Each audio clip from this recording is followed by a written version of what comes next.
Matteo capitolo 12 dal primo verso fino al verso 13. Se l'avete trovato vi invito ad alzarvi in piedi. Il Signore sia lodato. In quel tempo Gesù attraversò di sabato dei campi di grano e i suoi discepoli ebbero fame e si misero a strappare delle spighe e a mangiare.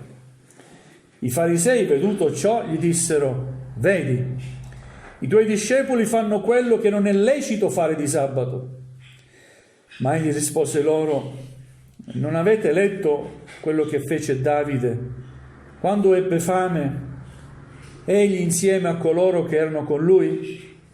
Come egli entrò nella casa di Dio e come mangiarono i pani di presentazione, che non era lecito mangiare né a lui né a quelli che erano con lui, ma solamente ai sacerdoti?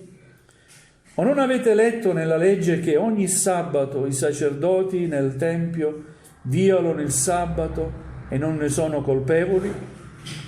Ora io vi dico che c'è qui qualcosa di più grande del Tempio.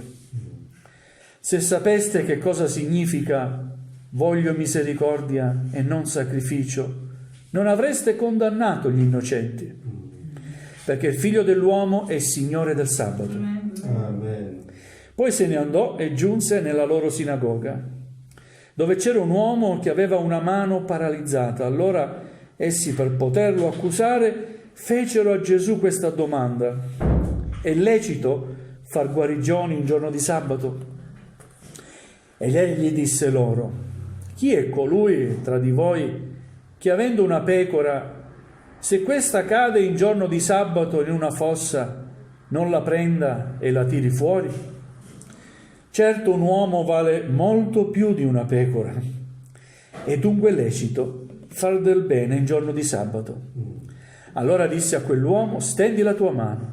Ed egli la stese, e la mano divenne sana come l'altra.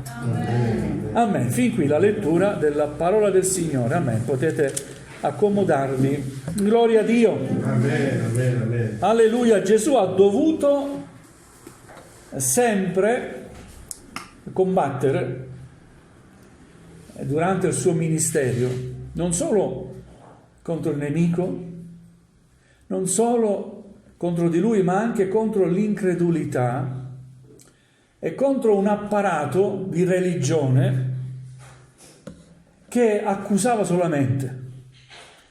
Ha dovuto combattere il Signore e possiamo dire che ha vinto, vero? Amen.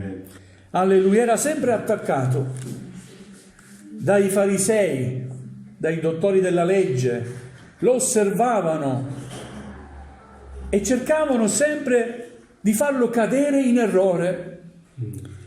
Ma Gesù non può cadere in errore. Amen. Egli è perfetto. Alleluia. Egli è il creatore, l'onnipotente, l'onnipossente, l'onnisciente, sa ogni cosa il Signore. Tutta la sapienza di Dio è in Lui. Amen? Amen. Anzi, l'Apostolo Paolo dice: in Lui abita corporalmente tutta la deità di Dio. Quindi gli attributi che sono di Dio abitavano in quel momento nella terra corporalmente in Cristo Gesù.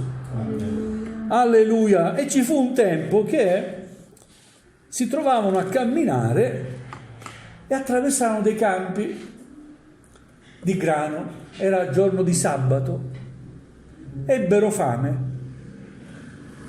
I suoi discepoli, vedendo le spighe di grano, approfittiamone, mangiamone. Si sentivano liberi, anche se non era lecito farlo in giorno di sabato. Negli altri giorni era lecito, ma in giorno di sabato non era lecito. Però i discepoli di Gesù si sentivano liberi. E io spero che in questa sera ognuno di noi si senta libero. Amen. In Cristo Gesù. Amen. Siamo liberi perché Cristo ha spezzato ogni catena e ci ha liberati. Ma c'erano ancora uomini, persone che erano legate alla tradizione, legate alla legge. Gloria al Signore.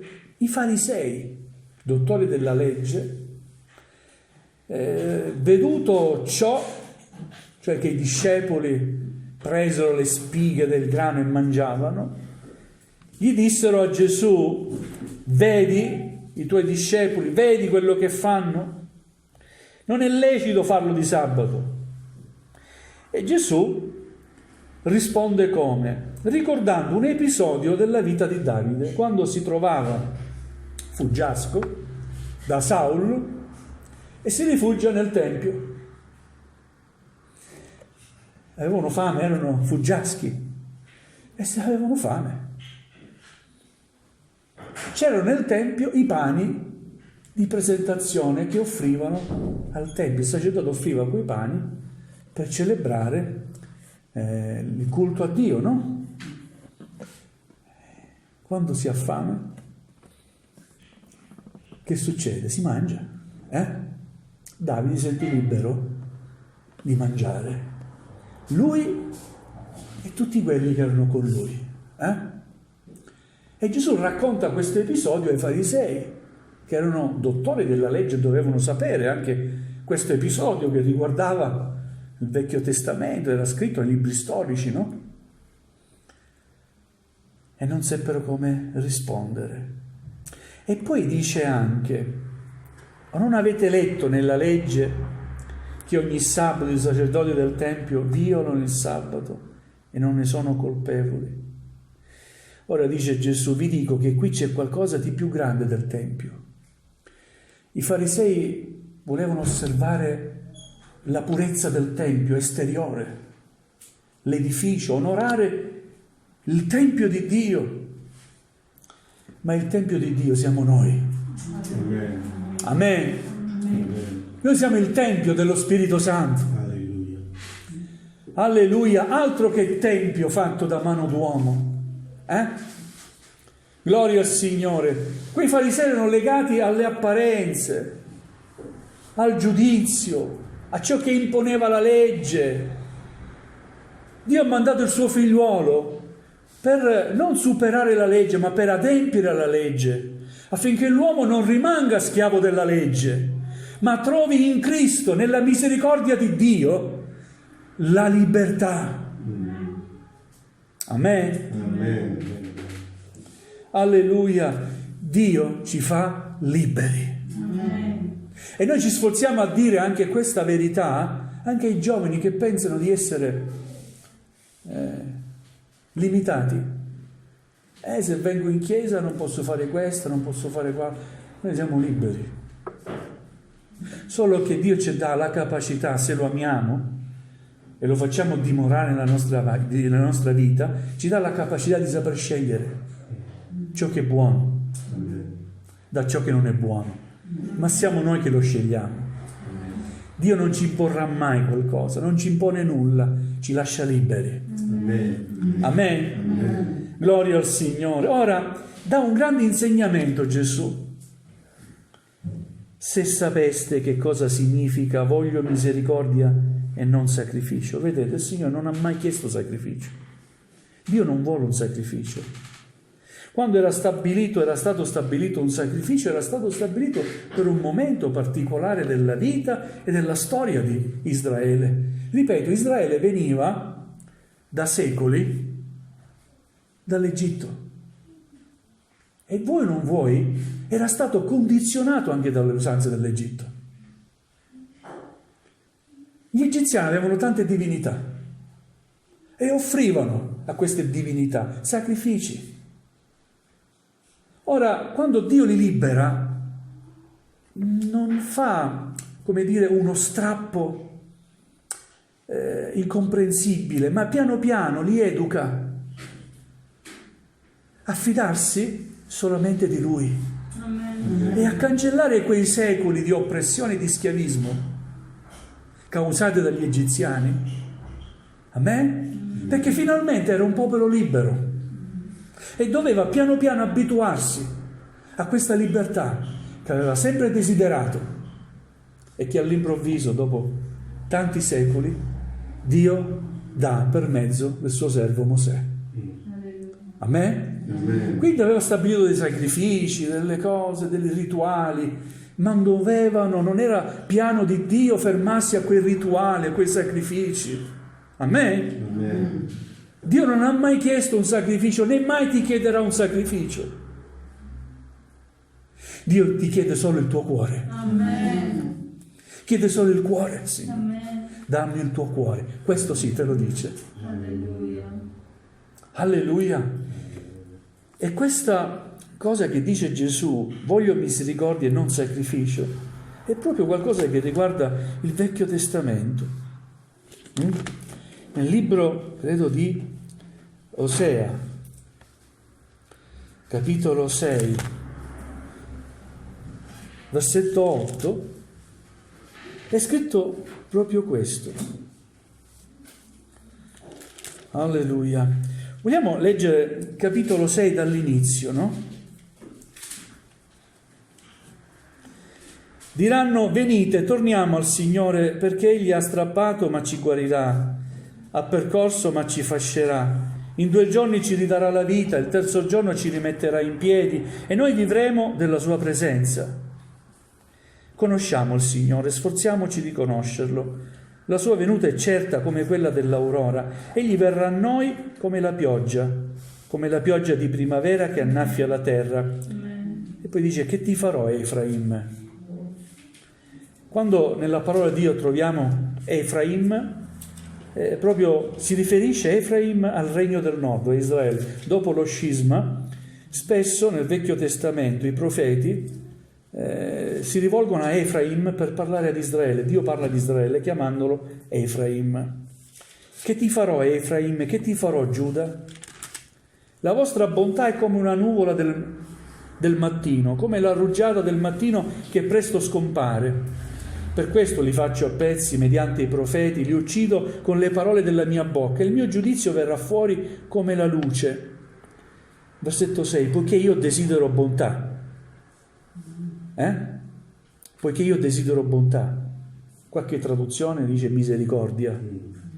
Gesù dice misericordia. Ripete questo verso. Imparate cosa vuol dire io desidero misericordia e non sacrificio. Qua dice: poiché io desidero bontà, non sacrifici, e la conoscenza di Dio più degli olocausti. Amen? Amen. Alleluia. Ora il Signore richiama il suo popolo, lo ha sempre richiamato. Qui nel libro di Osea c'è proprio come protagonista l'amore di Dio per il suo popolo. C'è un richiamo: venite, torniamo al Signore, perché Egli ha strappato ma ci guarirà. C'è un richiamo profetico a quello che sarà Cristo Gesù, l'opera sua di redenzione. In 2 giorni ci ridarà la vita e il 3° giorno ci rimetterà in piedi. Amen. La sua venuta è certa come quella dell'aurora. Si riferisce alla venuta di Cristo, del Messia in questo caso, ma per noi profeticamente è la sua seconda venuta. Il Signore ritornerà. Amen. Possiamo dire la sua venuta è certa come quella dell'aurora. Come verrà domani la mattina, verrà certamente ancora Gesù a prendere la sua Chiesa. Egli verrà a noi come la pioggia di primavera che annaffia la terra. Che ti farò? Certamente Israele meritava, possiamo dire, all'occhio e all'intelligenza umana una punizione, perché si era allontanato da Dio. Che dovrò fare con te? Come un padre quando rimprovera il figlio: che devo fare con te? Che ti farò, Efraim? Io mando la mia parola dura, li uccido con la mia parola. A volte la parola di Dio è forte, perché vuole scuoterci. Qualcuno ha detto a Gesù: questa parola è forte, chi potrà resistere a questa parola? Anche Gesù a volte parlava in modo forte. Gloria a Dio. Certamente la parola di Dio è sempre amorevole. Alleluia. Ci parla sempre d'amore, di perdono, però è anche forte. Ci pone davanti ad una scelta e ci indica la scelta giusta che porta alla vita e quella sbagliata che porta alla morte. E in un modo schietto, duro, te lo fa capire il Signore. E sta a te cosa scegliere. Amen? E fa capire che tutti i sacrifici che potevano fare Israele erano inutili, perché quel popolo non conosceva Dio. Io desidero misericordia, non sacrifici, e la conoscenza di Dio più degli olocausti. Amen. Amen. Per questo dice: conosciamo il Signore, sforziamoci di conoscerlo. Amen. Amen. Alleluia. Quindi il Signore fa comprendere, ritornando al testo del Nuovo Testamento in Matteo, fa comprendere a quei farisei che potevano conoscere la legge, ma non conoscevano affatto Dio. Amen. Il Figlio dell'uomo è Signore del sabato. Amen. Alleluia. E proprio nel giorno di sabato il Signore entra nella loro sinagoga, abbiamo letto. E lì viene ancora una volta messo alla prova. C'era un uomo che aveva una mano paralizzata, aveva una mano ammalata, paralizzata, non la poteva muovere. L'altra mano invece era buona. Non so se la destra o la sinistra, parla di una mano. E i farisei chiedono subito a Gesù: è lecito far guarigioni il giorno di sabato? Già i farisei capivano, sapevano, guarda che questo guarisce. Sembra che erano contro la guarigione. Io non lo so, ma non è fare del bene guarire un uomo, Ma loro pensavano che era un lavoro. Gesù stava lavorando il giorno di sabato, ma Gesù non lavorava. Amen. Amen. Alleluia, lavora per noi. È diverso, ma non lavora per farsi pagare. Il riposo era giusto, sì, ma anche Dio si è riposato dopo aver creato il mondo. Il settimo giorno si è riposato dalla fatica. Amen. Ma Gesù non stava lavorando, stava facendo del bene. Alleluia. Amen. Amen. Facci del bene, Signore. Amen.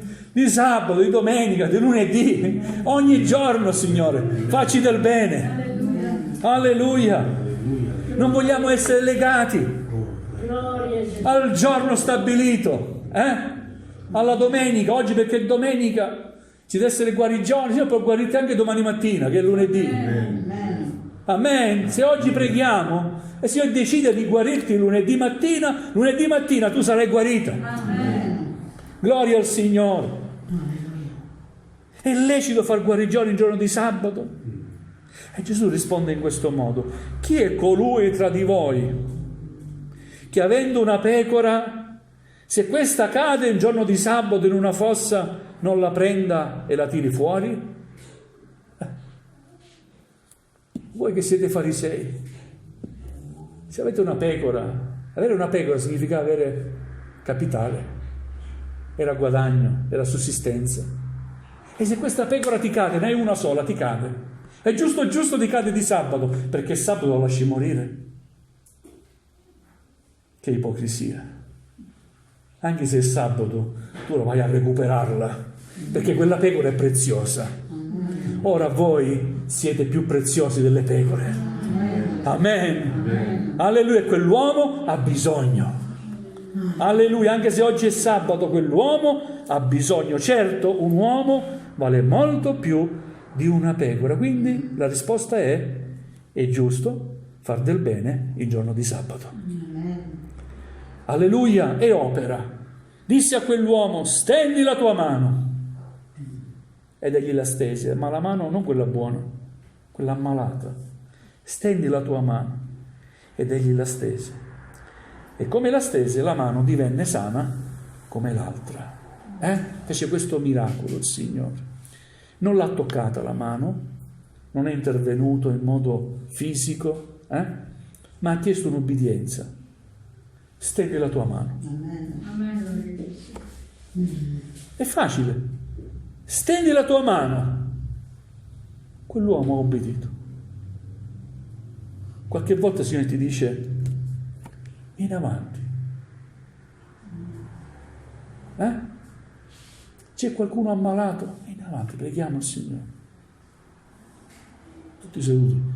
Eppure, fratello, sto male. Vieni avanti. Come? Non hai sentito la parola del Signore? Vieni avanti, preghiamo. Oppure alza la tua mano, anche dal posto, alza la tua mano.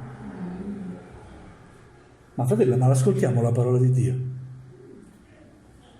Quell'uomo ricevette quella parola, stendi la tua mano. Quell'uomo la stese e fu guarito. Amen.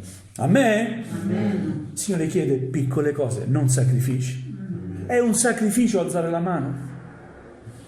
È un sacrificio venire avanti. È un sacrificio. No, è un'obbedienza, è diverso. Noi vogliamo vedere la gloria di Dio. Alleluia. Un piccolo appunto riguardo alla paralisi.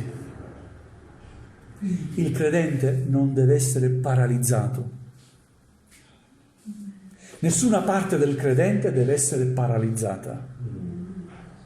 Il Signore ci chiama a muoverci, a lavorare. Amen. Amen? Amen, amen, amen. Ma a lavorare non solo nel mondo, per guadagnarci il pane, ma spiritualmente. Non possiamo vivere paralizzati. Se c'è da camminare, bisogna che i nostri piedi non siano paralizzati, ma siano pronti a camminare. Amen. Se c'è da stendere la mano per l'opera del Signore, per operare in modo fattivo, non possiamo avere una mano paralizzata. Dobbiamo avere le mani pronte. Amen? Amen. A zappare nel campo del Signore. Amen. Ad annaffiare nel campo del Signore. Gloria a Dio. Amen. Signore, guarisce ogni paralisi. Amen. Fa che la tua Chiesa non sia fatta di paralitici, Amen. ma di persone che stanno bene spiritualmente, prima e poi anche fisicamente. Signore, dacci grazia di vivere bene anche nel corpo. Amen. Amen. Questo può fare il Signore per te e per me. Alleluia. E tutto quello che fa è per la sua gloria, Alleluia. perché Egli è il Signore Amen. del sabato in quel contesto, perché quegli uomini avevano bisogno di comprendere che il giorno non può fermare l'opera di Dio. Alleluia. Alleluia. Ma possiamo dire che anche oggi è il giorno del Signore, vero? Amen. Oggi che è domenica è il giorno del Signore. Alleluia. E domani che è lunedì è lavorativo, ma possiamo renderlo giorno del Signore. Se noi, anche se lavoriamo, la nostra mente, il nostro cuore sono collegati con la presenza di Dio.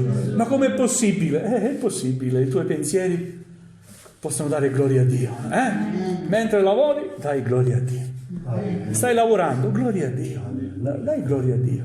Invoca Gesù. Il tuo sentimento sia per il Signore. Digli a Gesù che lo ami. Signore, ti amo. Ti amo, Signore. Sono incapace di amarti, ma ti amo. Amen? E allora anche il lunedì sarà il giorno del Signore. E il lunedì seguirà il martedì, il mercoledì, poi c'è l'appuntamento in chiesa. Gloria a Dio. Vivi così. Vivi un rapporto con Dio vero e vivo soprattutto. Alleluia. Amen? Alleluia. Gloria a Dio. Vogliamo ringraziare il Signore. Vogliamo alzarci in piedi. Alleluia.